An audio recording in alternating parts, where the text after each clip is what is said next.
Hi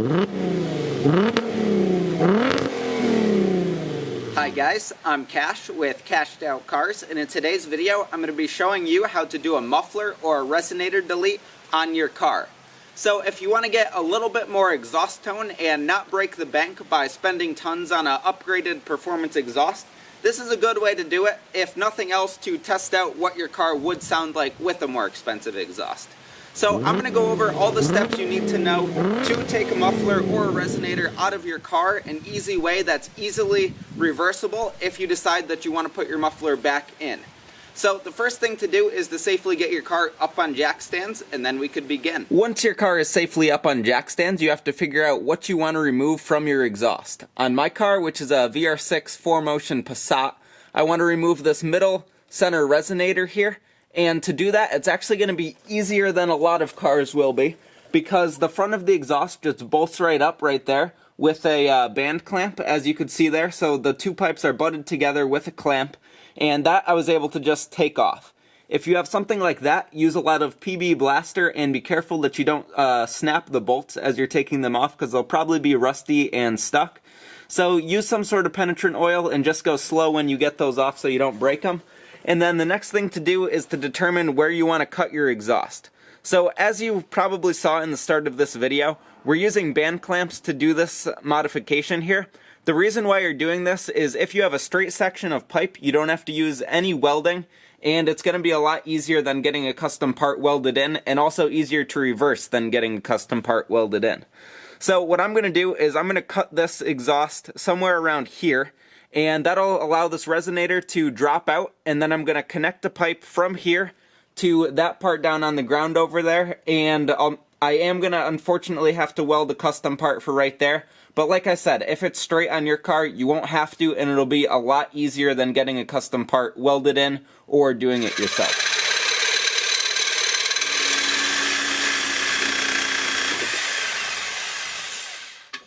Once you've got the part out of your car that you're trying to delete, you could go ahead and cut pipe that'll fill in that space. It's a lot easier, like I said before, if you're just running a straight piece.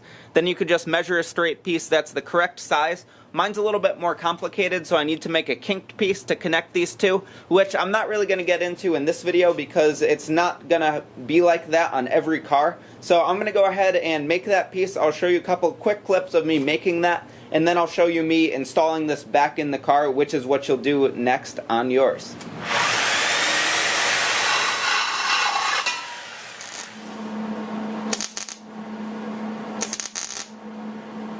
Alright, so I got my middle piece there welded. It's not too pretty, but it will do the trick.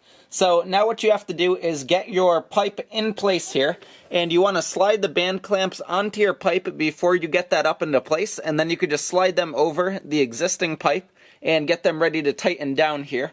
It is a good idea to use exhaust sealer on them to prevent leaks. For now, I'm just going to do a dry run without the exhaust sealer and see how it seals up. One thing to note is since my section is pretty big and there was an exhaust hanger on my muffler, I'm going to have to install one of those. I have a universal exhaust hanger that I'm just going to install right now. And also on this Passat VR6, there's very limited clearance to the drive shaft right there. So I'm going to have to basically install this roughly, see how it sits on the ground, and then go from there. But the most important things is make sure the pipe is fit to the correct length or angle that you need, and then make sure that the band clamps will slide over the existing pipes well enough to seal up good and provide basically a good continuous pipe for your exhaust. Alright, so now you could get your exhaust up into place here. For me, that meant installing the one exhaust hanger that holds up the section of exhaust. And then you have to get ready to use your exhaust sealer. Now, I was thinking of trying to not use exhaust sealer, but I tried to clamp everything together without it, and it leaked like crazy in just about every way possible. So I definitely would recommend using some exhaust sealer on your exhaust. The way that you use the one that I have is you wet down the surfaces that you're trying to seal, apply the exhaust sealer, and then let it sit for about 30 minutes, and then start the car for about 10 minutes to heat it up, and basically bake the sealer on and allow it to harden. So we're going to go ahead and do that now. Another thing that's important is try to get as much rust off of your exhaust as you could before you apply the exhaust sealer, because this will help promote adhesion. and prevent it from sticking to rust that could flake off or break. Now we're going ahead and getting the actual sealer itself ready here. Alright, that side's looking pretty good. Get that in place there to hold it up. Now you could go ahead and tighten down your clamps. You want to get them as tight as possible to prevent leaks. And then once you have them as tight as possible, we could go ahead and fill in with even some more exhaust sealer to make sure everything is perfectly sealed up.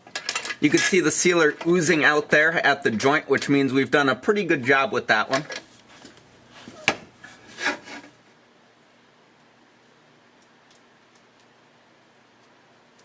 So now I've let the exhaust sealant sit for about 30 minutes, and I need to start up the car for about 10 minutes to let the sealant cure at a higher temperature. So basically you want to let your exhaust heat up and make the sealant harden up. So I'm going to do that right now and hope for no leaks.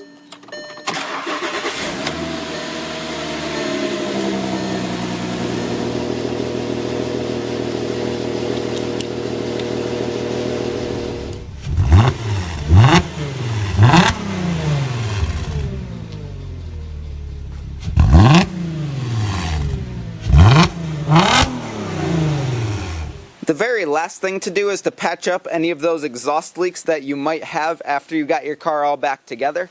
To do this, you could use some more of that exhaust sealer or also use other products available such as exhaust tape.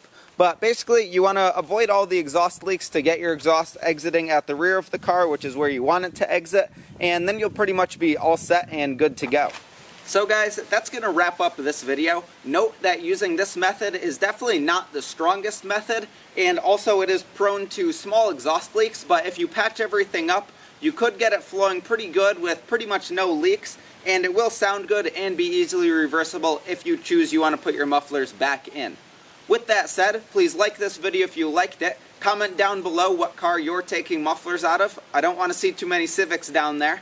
And subscribe for the next one. Take care.